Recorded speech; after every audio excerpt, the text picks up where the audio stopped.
Hello, welcome back to the circuit. My name's Mark and this is Slot Track Racer.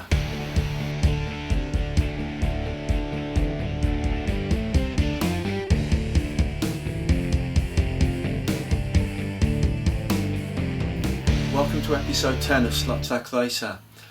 Let me tell you what I've got coming up in this edition.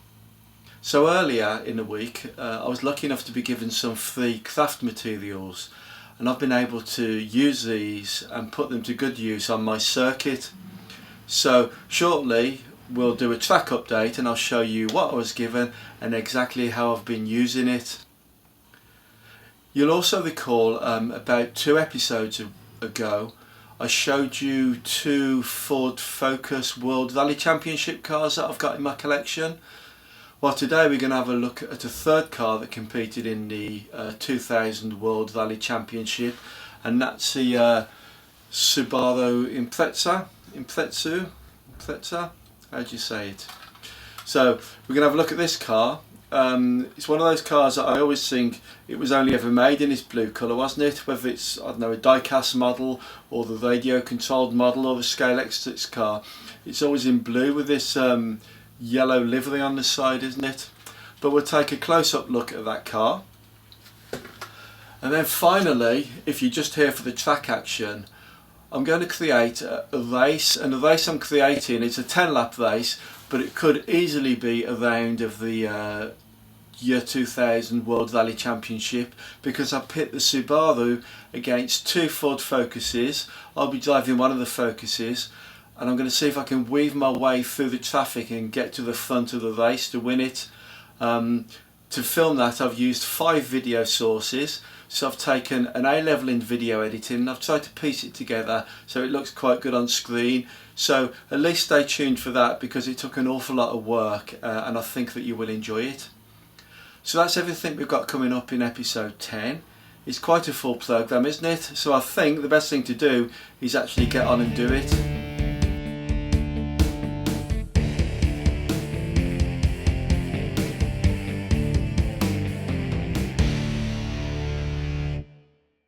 So this is what I've been working with. So my son-in-law does a bit of MMA, mixed martial arts, and a bit of jiu-jitsu. So he likes to get out sometimes with his pals on the garden and do a bit of rolling around and fighting on the mats. So to do that he bought these boards. You've probably seen them before, I think they sell them in Aldi sometimes. So they piece together like a jigsaw and you can just roll on them, not hurt yourself because they're nice and soft. So these are surplus to requirements, so he's given me these, and I've been using them to try and make some edging for my track. So let me show you them a bit more in detail. So if you look at the thickness of those, they're a bit thicker than Scale Extra track. I think these are coming out at about 13-14 millimeters, so to be honest they're a little bit too thick, but I've still been able to use them, and I'll show you what how I've done it. So far I've done this piece here. I've pinched all these green ones because he was taking them to the tip, so I didn't have all the other colours, I just pinched the green ones. So what I've done so far is I've done the middle section of this loop here, and I've also done the outside, as you can see. And as I said, they are a little bit thicker than Scale Extra track. So what I had to do was here, I got the old sander out and I just sanded them down. So now that's quite, well, it's levelish, it's not perfect, but it's okay. So I sanded that edge down so it's level. It's given that a bit of a nice contour, and I can like build on this section in the future. But then I thought, oh, I don't have to do that all the way down the track. And then I had like a really, well, I thought it's a really bright idea. So let me show you that idea next. So this was my other find. I had some of this blue packing tape that goes around parcels. The stuff that goes in the ocean and kills dolphins eventually. Yeah, it's horrible stuff, isn't it? Nasty. But somebody gave me some and I thought I could work with that. So what I thought I'd do was, around each piece of Scale Extra track there's a little groove, isn't there, where the curb will slot in or the fence will slot in. So I thought, I wonder what would happen if I pushed that up into the slot on the back of the track and put a slight camber on the track. And that's what I've done here, look. So can you see, I haven't finished this piece here, can you see how that bit of blue tape is just disappeared in there? Just, where's my finger? So it's just disappearing under the track there. So what I've done is I've just raised the edge of the track round. So if you think I said that was, did I say that was about 13-14 mil? And now the track there is virtually level. And down this end, it's sort of below the thickness of the foam. So that means I've got about I don't know, 3mm camber on this corner all the way down there, and that's going to help with the car staying on the track, isn't it? So I'm quite pleased with myself there, and you can see it. You can see it there, just underneath. I've cut that one down, sort of cut it thinner so it tapers down, and then it goes to full thickness, and it's all the way round underneath the track in the curve. So is that a good idea? I think it is. Yeah, look, that's quite nice. So yeah, there's a definite camber on this track, so I'm pleased with that. So I've got to figure out how to glue these foam things down, and then how to paint and decorate them. But as I say, we're going slowly, learning as we go. But I'm quite pleased with that piece of work. There we are.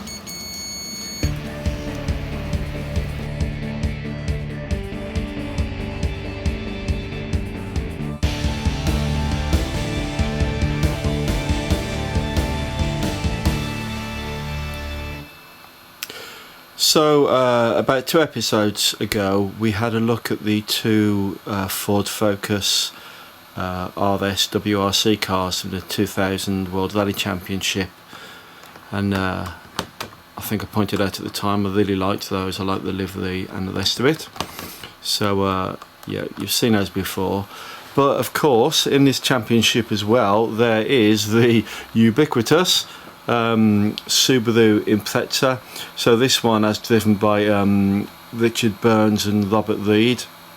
So he finished 3rd in the championship. No, he didn't. He finished 2nd in the championship of that year on 60 points, just 5 points behind the winner. Old Colin McRae came in 4th position, and poor old Tapio Larkinen came in 18th position. But it was this car I was going to have a look at today, the old Richard Burns. So here it is. So this Subaru in this livery, I don't know, you see them all over the place, don't you, on the road. It's always the same car, but is it iconic? I guess you'd say it's iconic, this livery. If you drove one of these where I was brought up, you had to drive with the door locked and a baseball bat on the seat, because it was a favourite of the carjacker and the boy racer, I think, because they were so fast and the acceleration was so good, weren't they? So this one, this is C2257 from Scale Extric, and this would have came out in the catalogue of the year 2000 as well. So I don't know the exact catalogue, it either would have been 2000 or 2001. And for its time, I think this car's really detailed, don't you? So it's got the super livery on it. Say it's the iconic Subaru livery, isn't it? It was an analog car because of when it came out in the day. I've converted it to digital, so again I've used the F1 retro chip, and I've got the sensor just between the pickups there. It's got the little grain of rice bulb in there, so I've had to replace that recently. I actually just bought the bulb and wound the wire around the plastic mould in there. So I didn't buy, you can either buy the bulb and moulding as a whole piece, but I just bought a separate bulb and managed to wind it round. So I really like the car. It is quite fast. It's difficult to set up as a pacer car. It's got these treaded tyres that were quite common in this this era of Scale Extric cars. They're quite hard as well, but I haven't changed them. What I've done is I've sanded them off a little bit to get them a bit flatter, and I can actually get quite good lap times with this. But super, isn't it? It's got the roll cage inside there, co-driver. Where's the co-driver there? Can't see him, can you, properly? But he's in there reading his map. And that's a super little car, isn't it? So with those three, I reckon I could set up a World Rally Championship series in my garage today. So what I'm going to do is fire up my Scalextric Sports Digital Console software, SSDC. I'm going to create a race, try and make this one a pacer car. I'll try and get one of the Fords as a pacer car, so that'll be two cars going round on their own, and then I'll race it. I'm probably going to be Tapio in the light blue Ford Focus, so I'll be him, and Colin McRae and Richard Burns are going to be autonomous robots going around the track on their own. And I'll film that. I'll try and get 3 cameras set up so we can edit the action together, see if it's a little bit more exciting, and then I'll show you that in just a few minutes. So let's film this car going around the track anyway, because as I say, I've already created it as a pace car, and as a pace car it's getting lap times of about 8.5 seconds, I think. So I'm going to set it up and then I'll film it going around. Subaru Impreza going around the track all on its own there, getting quite a good fast back straight there, navigating this corner quite well, fast round the back, down this corner here. So it always looks so great, this car, doesn't it? Let's see if I can get some nice close-ups for you. I'll get it as it comes down this corner. Oh, that was a good shot, wasn't it?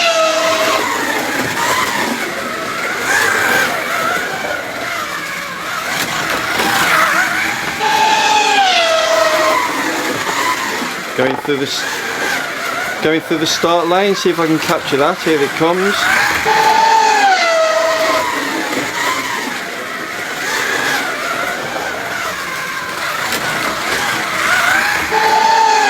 So again, this is SSDC running a pace car, and I think this software is really good for setting up pace cars. Say if you're racing on your own, as I am quite a lot of the time, you can get some quite exciting races set up, because you know the software is really good and the car will stay on the track and not come off every 5 minutes. Here it comes. So what we're going to do next is see if I can set up that Ford Focus there, get that one running as a pace car as well. Then we'll have 2 pace cars and I shall control this one.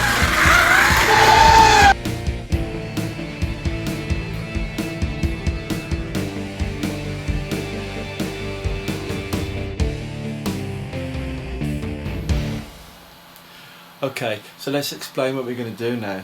So what I've done is I've created a race that could actually be a round of the World Rally Championship in the year 2000.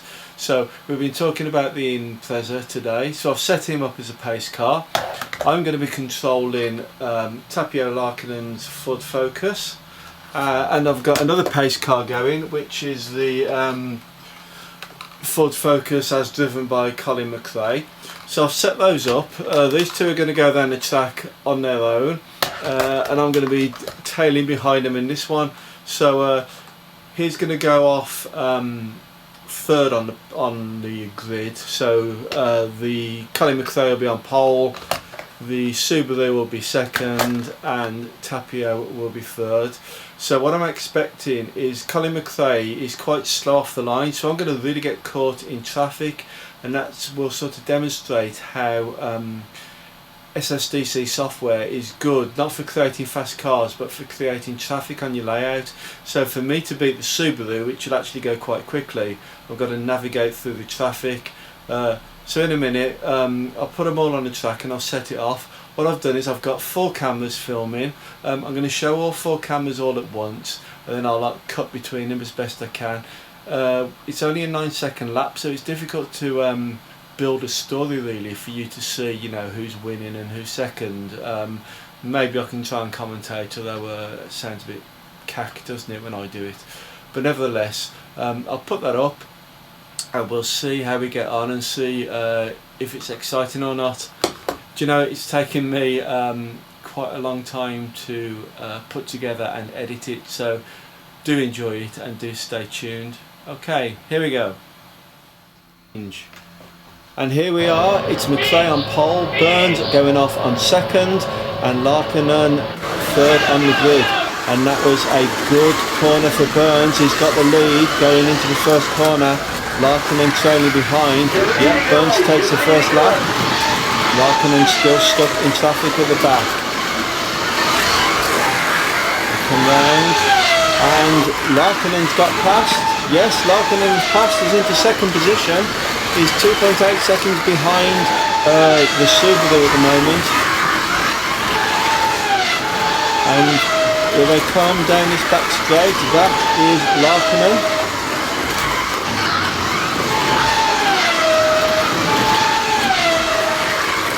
And the Colin McRae starting to fall behind now. We're halfway through the race. There's Larkinen going round the bend there. McRae comes past. And now Larkinen is chasing down the Subaru. Richard Burns, it's on 7 laps, but we're starting to lap Colin McRae, so he's going to create some traffic, and in fact Larkinen's got caught behind McRae, so he's going to need to change lanes if he can get past, and yes, he's done that, and he's passed. So we're on the last lap now, and it's Burns in the lead. Tapio, Larkinen's right behind him, but wow, he's got him on the line! He did, he got him on the line there. And let's have a look, here's a replay. So yes, Larkinen just nipped through, and he took Burns right on the line. You can see him coming down the straight, he's in front, got his nose there, and he just sneaked through. And let's look at it from this angle. Yes, Larkinen took it from Burns, and here are the results. What a race. Yes, pipped him on the line, winner. That was a good race, wasn't it? Honestly, it took most of a day to film and most of a night to edit. I was stuck with the headphones in, looking at the laptop screen for hours. Nobody's talking to me because I was being so rude in the living room in my own little world editing, but I think it was worth it. It was good fun to do, and it looks okay on screen, doesn't it? So I hope you enjoyed it. So that's the end of this episode.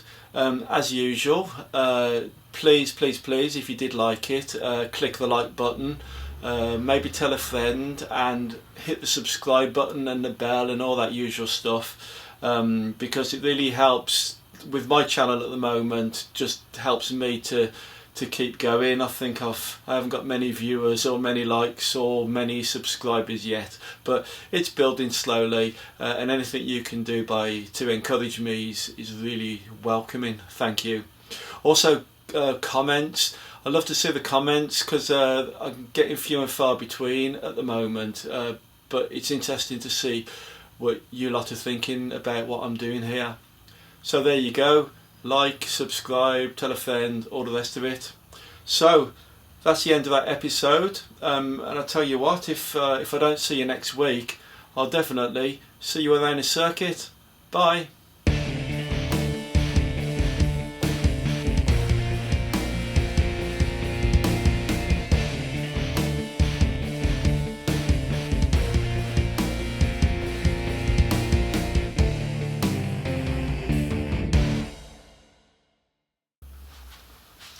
Hello and welcome to no, that's hello. I'll just